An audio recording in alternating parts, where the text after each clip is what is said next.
Hi, and welcome back to U.S. History with Mr. Snyder, and today we are going to discuss the end of the Vietnam War and the effects that it had on American society. So, Nixon wins in 1968 and promises peace with honor and an end to the war that fractures American society.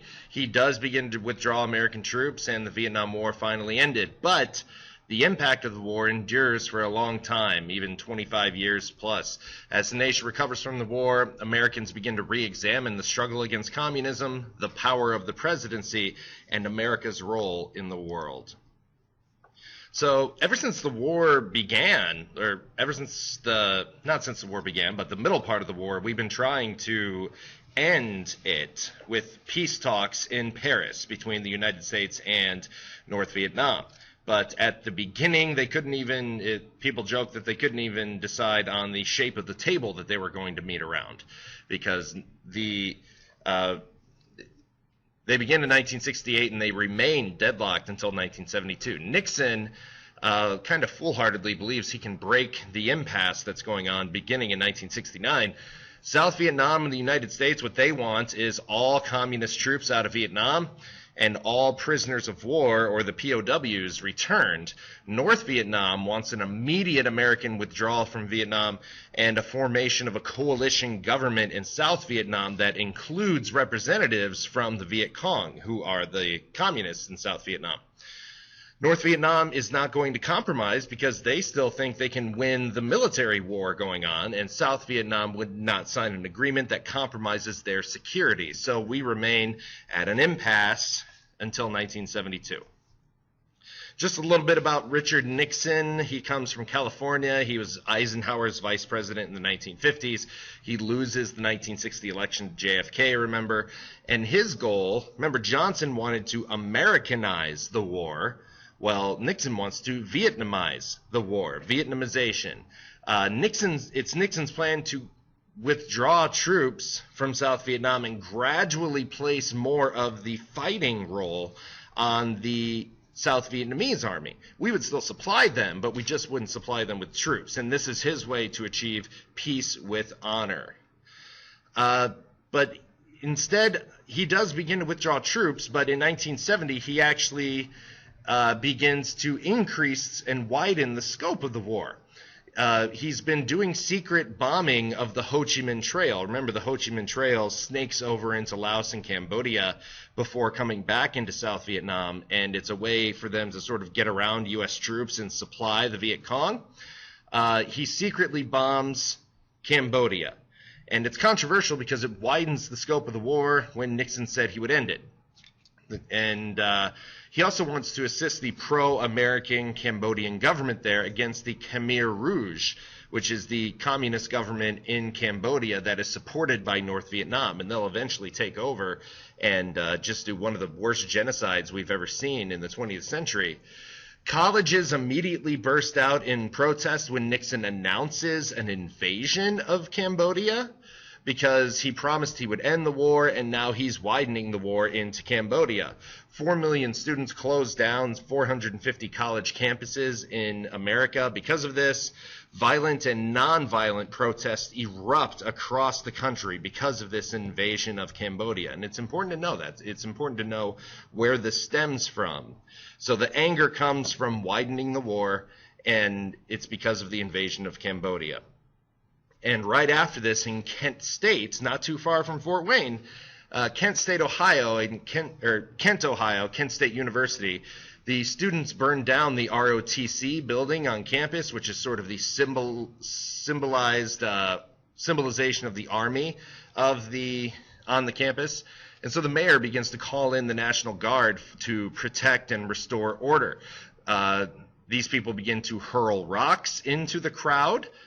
They begin to hurl rocks at the people with guns, and the people with guns then fires into the crowd, and 4 students are killed. 2 weren't even participating in this protest.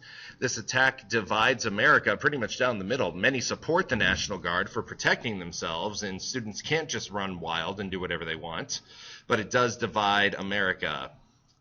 Then something else comes out in 1971 that happened back in 1968. So we don't find out about it for 3 years, but it was the My Lai Massacre. It's a small village in South Vietnam with a large Viet Cong presence. And so troops go there. They're having to try to figure out which of these people are Viet Cong and which are innocent civilians. And so they took it a little too far, and they round up over 400 to 500 innocent people, mostly women and children. Children are known to be Viet Cong too, and so were women, but mostly women and children. They line them up near a ditch and shoot all of them. Troops who did this insist they were not responsible for the shootings because they were only following orders. Their lieutenant or person in charge was brought up on charges after this for war crimes. Something else that happens, My Lai and the Pentagon Papers come out around the same time.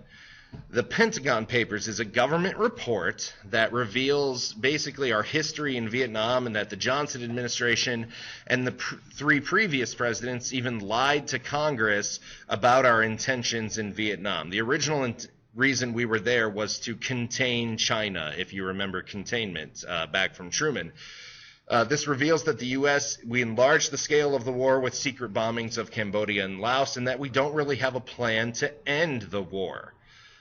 So these Pentagon Papers are leaked to the New York Times, and the New York Times and Washington Post want to publish them, but Nixon and the government try to block publication, and that's called prior restraint.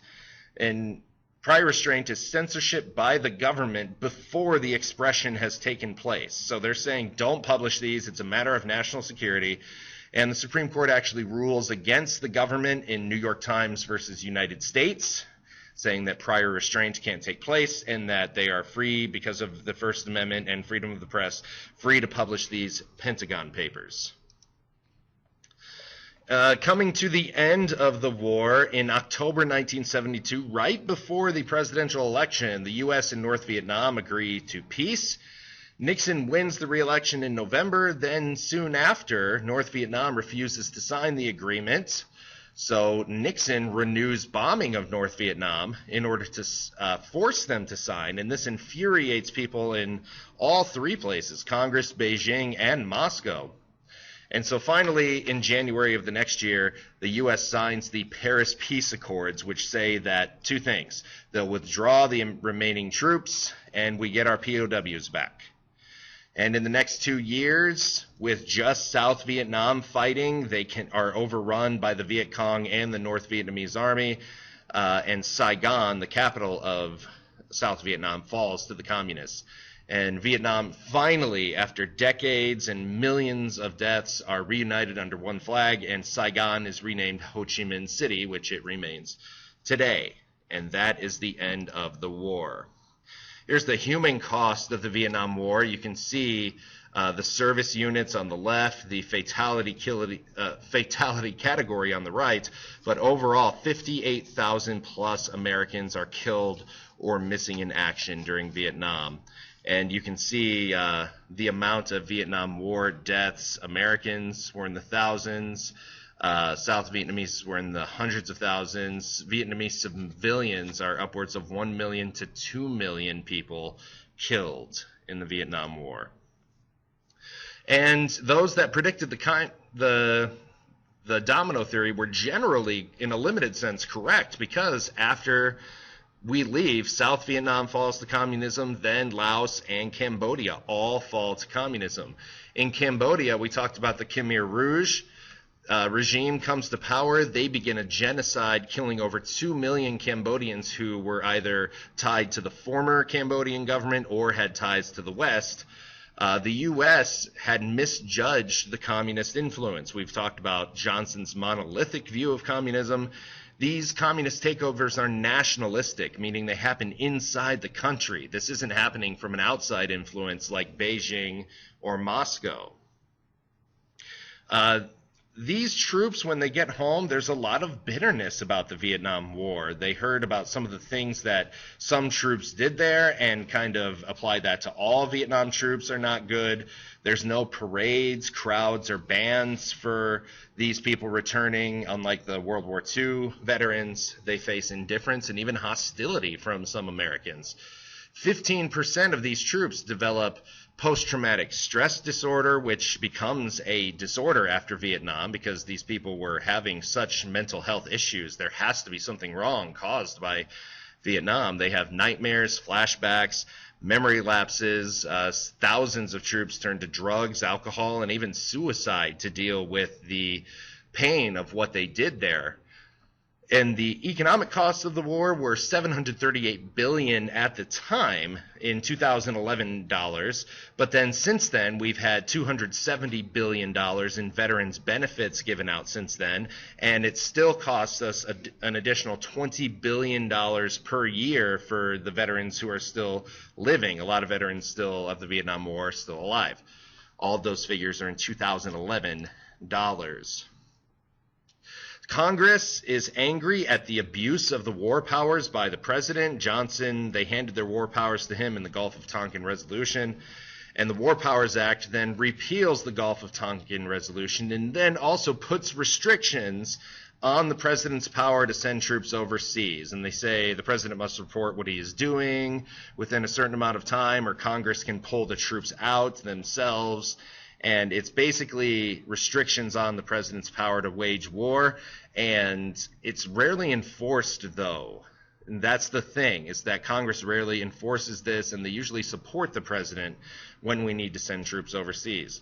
All foreign conflicts since then look through a Vietnam-like lens. Like, we have conflicts in Central America, the Balkans, in Eastern Europe, Africa, and the Middle East. All of those wars are feared of becoming another Vietnam, and that's why Iraq left such a bitter taste in Americans' mouth, because we were there for so long and we didn't have an exit strategy, and in a lot of ways it was very similar to Vietnam. Johnson's Great Society program at home is never realized because the war takes away so much money from it. We have to cut back on the programs, raise taxes to pay for the war. The war does great damage to the economy, so much so that we're going to see economic troubles in the 1970s combined with oil crises, multiple oil crises in the 1970s that we've never seen before, and it's going to make our economy do things that we've never seen before as well, which we'll get into in a couple of topics. That's all I have for you for this topic. Be sure to fill out your learning targets and come back to class with any questions you have, and I will see you then. Bye-bye.